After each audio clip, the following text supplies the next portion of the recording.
ঈদের আনুষ্ঠানিক ছুটি শুরু হতে এখনো বাকি ৩ দিন, তবে ভিড় এড়াতে এরই মধ্যে ঢাকা ছাড়তে শুরু করেছেন অনেকেই। ট্রেনে ঈদযাত্রার প্রথম দিনে সকাল থেকেই সময় ধরেই ঢাকা ছেড়েছে অধিকাংশ ট্রেন। নিরাপত্তা সহ সার্বিক পরিস্থিতিতে সন্তুষ্ট যাত্রীরা।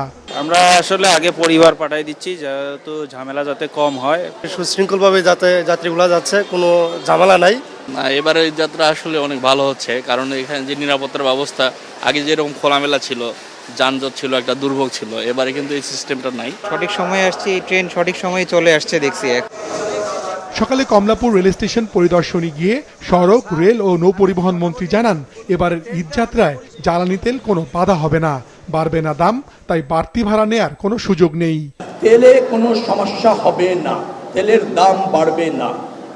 বিশেষ করে পাবলিক পরিবহন যারা যেগুলি আছে, 15 তারিখ থেকে তারা প্রয়োজন মতো তেল অবাধে পাবে, যতটুকু প্রয়োজন সেটা ইনশিওর করা হয়েছে। আর তেলের দাম বাড়ানো হবে না, যার ফলে ভাড়া বাড়ছে না, আর দুর্ভোগ হওয়ার সম্ভাবনা আমি দেখছি না। তেল সংক্রান্ত দুর্ভোগ আমি দেখছি না এই পর্যন্ত। এদিকে ঈদ শেষে ট্রেনে ফিরতি যাত্রার অগ্রিম টিকিটও বিক্রি শুরু হয়েছে।